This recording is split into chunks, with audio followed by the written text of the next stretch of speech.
we wish nothing but health to Jose Pedraza. That was the person that they had lined me up to face.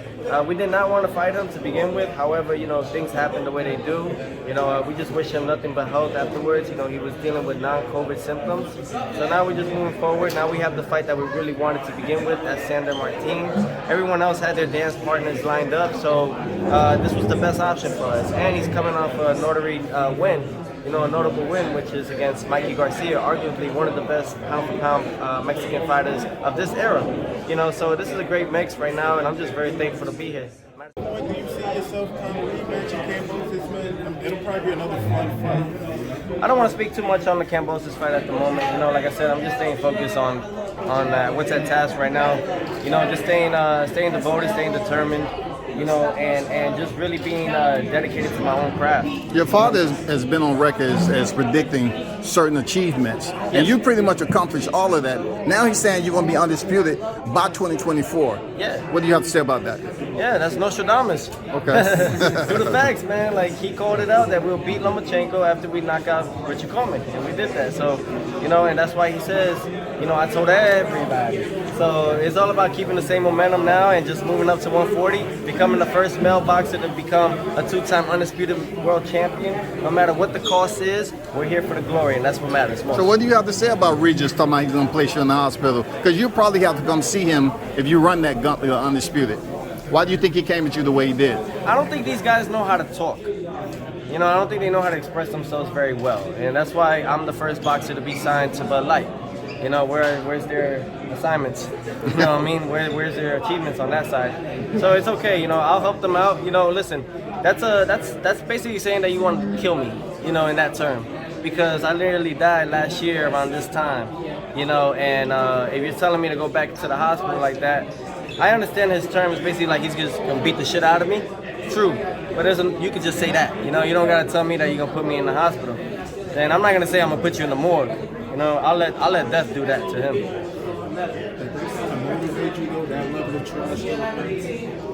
No, what helps me, I'll be honest, is that these guys don't know what the fuck they're doing. Excuse my language, but they do not know.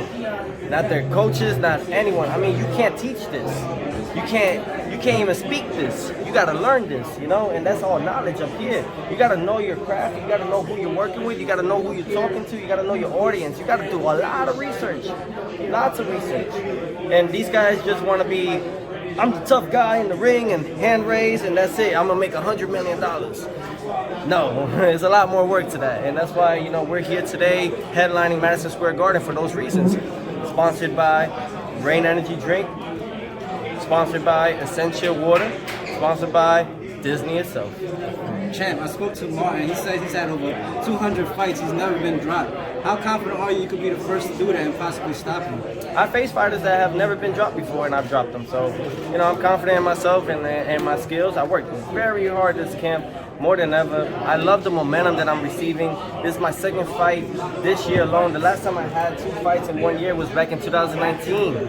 So I'm loving the momentum. I'm loving the growth. I'm learning more, and I'm becoming more of a student before I become a teacher. How did it feel, Chill, to move up finally from 135 and not have to cut that 5 pounds? Amazing. I mean, how strong did you feel? Right now, actually, I'm already on weight. Okay. So, I'm not stressing it. That's what well preparation is. This guy, a lot of people don't even know that when he fought Mikey Garcia, he was doing a catch weight of 144, 145. So if anyone's going to be struggling tomorrow on the scale, it's going to be Sandor Martin. I told you, if I'm not mistaken, you haven't got a fight prediction wrong. So I kind of want to ask you about, Ryan Garcia is supposed to be fighting Devontae, supposedly, if both guys win their fight. But how did you see that fight playing out? Again, you guys got to do your research. After this fight against Hector Luis Garcia that Tank has to face, he has to go and face the court. And it's probably before Garcia. So you guys got to use it, man. They're manipulating you guys to vamp up the fight.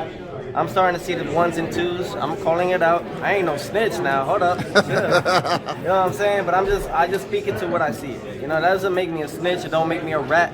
Because I know these rats need cheese anyways, right? So I just speak it out, man. Just understand the business and concept. It could be a great fit. I look forward to seeing them fight. Really do. I think that will be one of the best fights that we see getting made outside of me and Taylor next year. I do. You know, and this is something that we all need to see.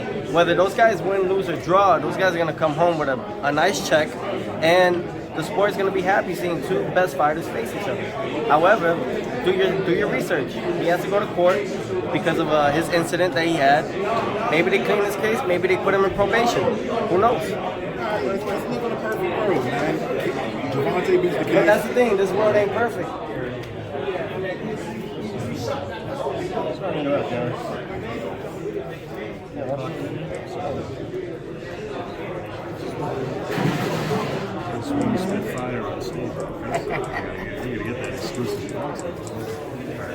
And you know, like what I love to do, man, I just like to spice up the game. You know, people need that. They need that excitement, entertainment.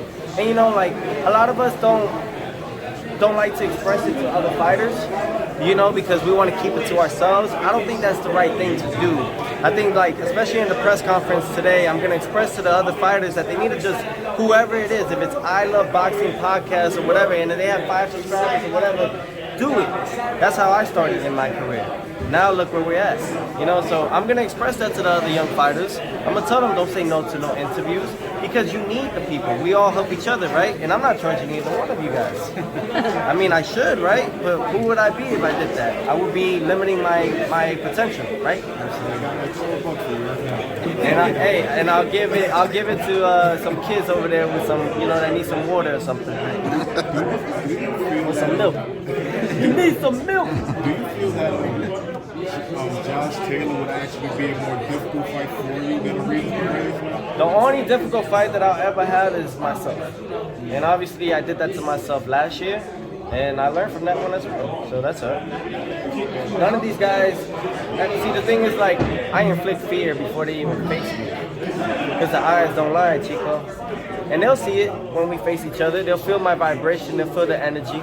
They'll feel everything that I've worked so hard for to be where I need to be right now. Yeah, how long did it take you to pivot from Andrade to Martin, you know, after he fell down? Listen, I fought arguably one of the best pound-for-pound fighters in the game, Vasily Lomachenko. Nobody, I don't care what southpaw I face, they don't fight like Lomachenko. Never will. They don't even have the ring IQ like Lomachenko. Lomachenko's a lot to deal with in the fight. It's not only exhausting mentally, it's exhausting on your body physically, and it's exhausting on your body spiritually. That guy is the Matrix, literally. You gotta download everything. But I'm a genius. I'm an Albert Einstein in the sport of the game, and you know. So I'm not overlooking one thing to say. Yes, sir. Tio, how you going back? They grab my pieces. You gotta promote that. But see, this is why. This is the new generation. I am the leader of the new generation. See, Top Rank, ESPN. That's what we're talking about.